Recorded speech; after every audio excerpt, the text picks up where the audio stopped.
Yeah, first I'd like to start off saying congrats to the soccer team on their win today against Ole Miss, and want to wish them luck tomorrow.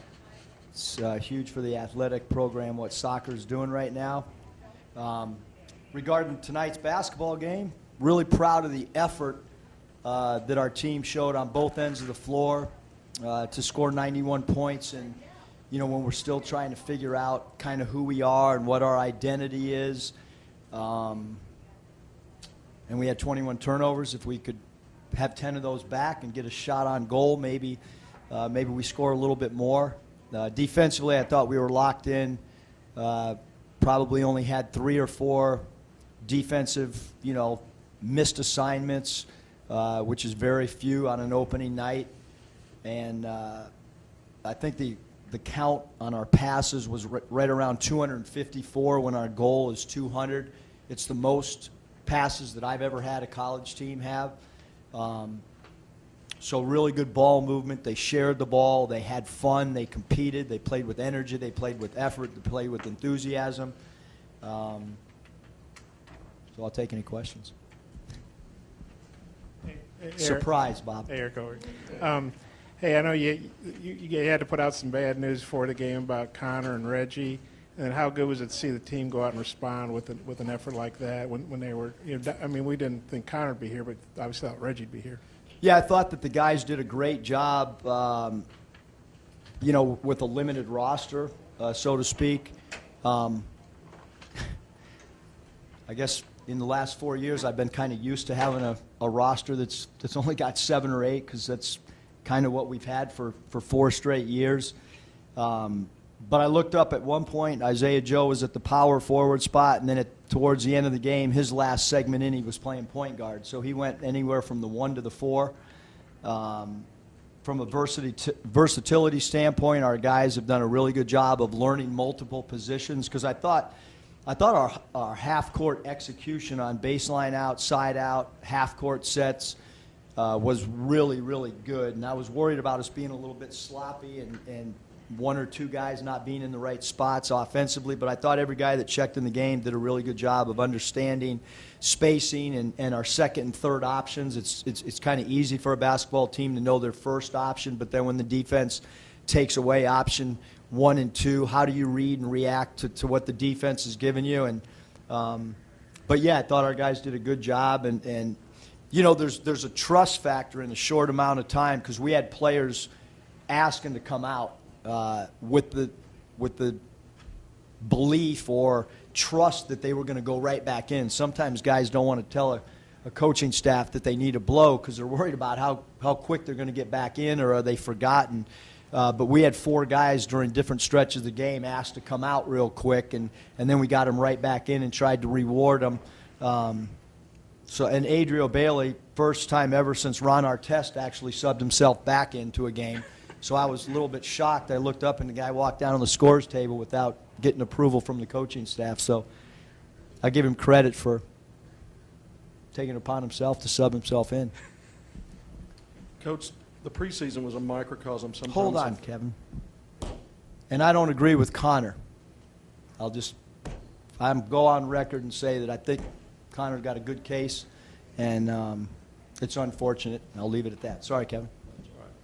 The preseason was a little bit of a microcosm of last season with Isaiah Joe and Mason Jones, one guy being up, the other being down. How pleasing was it in the season opener to see both of those guys come out and contribute, not just scoring the ball, but in so many other ways? Yeah, I thought they both did a great job sharing the basketball. That behind closed doors, those 2 guys have been phenomenal playing together. Obviously, with the makeup of our team, we're going to need those guys on the floor a lot. They create mismatches because of their shooting, and you really have to give Mason a lot of credit. For his whole career, he's been a 3-2, a small forward / off guard. We're asking him to play power forward. It's no secret that that's what he played the whole game tonight, and he accepted that. We have a guard-laden team, a guard-laden roster, and we need him to play the power forward spot. And instead of, wondering, hey, I don't want to do that, but you know what? When he plays power forward spot, he's got his greatest mismatch, and you saw that tonight with a career high.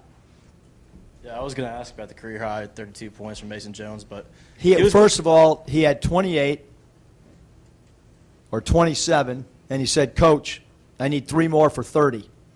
So there was a lot of things that happened tonight that usually don't happen in college. You see that in the NBA when a guy will say, "Hey, I need," but again, kudos to Mason for understanding in the flow of the game that he had 27 points. I thought only NBA players knew how many points they had during the course of a game. you mentioned his name a lot in the offseason. What did he do in the offseason to prepare himself for the opener?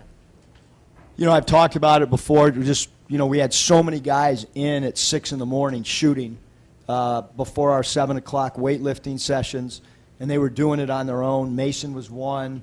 The shot selection tonight, and everybody in the building that came tonight saw that Jalen Harris is a much more confident shooter, at least than he looked on film last year. And he's earned that. You know, he took one heat check shot that was well beyond 3 that we're fine with right now. And he's playing with great confidence. And if he can knock down shots, it really, really opens up the floor for him because of his great speed with the ball. Coach, I'm wondering if you can expound on the effort on the defensive end and kind of what stood out to you there. Yeah, defensively, the effort, like we understand who we are. We talk about it all the time. We're not big. We're not dominant in the paint. Defensively, I thought we were phenomenal going vertical, meaning straight up and down, making the defense inside the paint, interior, shoot over extended hands, not trying to block shots. Thought we did a good job taking some charges inside the painted area. But we're going to have to be a team that goes vertical and make people shoot over extended hands, and we did that tonight. But the biggest thing is when the ball's loose, meaning rebounds, loose balls, we've got to run through the ball. And I thought we did a great job. I thought we were really aggressive going to loose balls. And we're going to have to win those 50-50 balls based on our lack of size. Yeah, Eric, how far in advance did you know Reggie was going to be suspended? Could you give us any details on why he was suspended and how long this might last? I think, Bob, we kind of, we put out the statement. I'd like to just keep it at that. It's kind of irrelevant. He's suspended indefinitely, and great kid, and we've had a lot of conversations with him, and we'll just leave it at that. And any other questions? Still practice? Is he still going to practice? Yeah, he's practicing. Because he was on the bench, wasn't he? Yes, Yeah. yep. And then, obviously, without Reggie, probably your best rebounder, maybe except for Connor, maybe, I don't know, you got rebounded by almost 20. What do you think your rebounding effort, and just moving forward without Reggie for however many games it might be, how do you envision that working? Yeah, I think we just got to collectively rebound 1 through 5. I think that's really, really important that we understand that we're small and understand we got to do it 1 through 5. And, we've talked about if you can't grab a ball with 2 hands, slap it towards our rim and try to go chase it. We've done some drills to try to emphasize, if you can't come down with it 2 hands, then just get it away from the rim.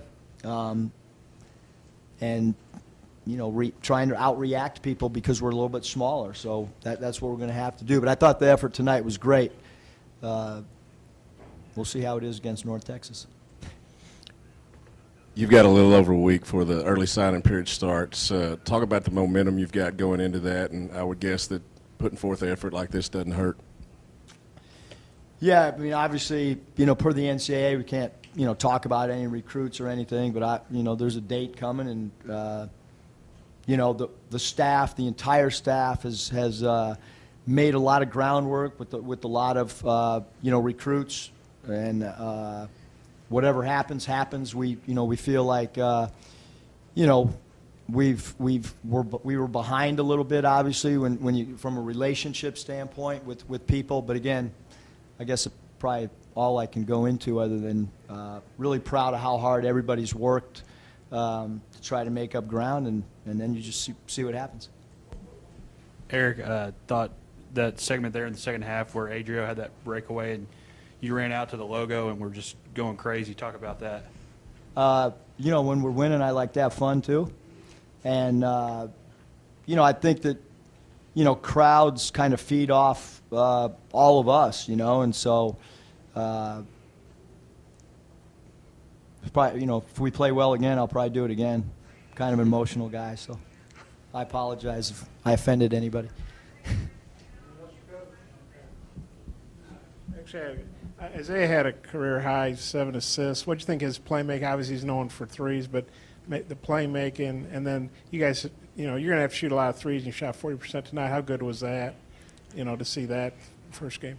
Yeah, I thought, obviously Rice came out and tried to zone us, and I thought we had good patience. We wanted to try to bust the zone open with the three ball. I thought we really didn't have bad shot selection tonight. Mason took one that was maybe a little bit ill-advised at one point when he was kind of feeling it and was a little bit off balance. But, early on, after spending a week or two with the team, I kind of felt like Isaiah could play some point guard because he's got good size. He can run pick and roll and see over defenders because of his length and size. He's a really smart player. He's got a great basketball IQ. And with the makeup of our team, I don't know how much he'll play that point, but we certainly want the ball in his hands and be a little bit more of a playmaker instead of just a spot-up shooter. And I think he's earned that right for sure. Eric, you mentioned the 21 turnovers. Was there any kind of common theme you saw from them? No, I mean, some of them are unforced. It's kind of, it's been that way since I've been here. That's just one of our areas that we're going to keep talking about. And I guess the Garden Gloves didn't help much because we turned maybe we'll play in them next game against North Texas.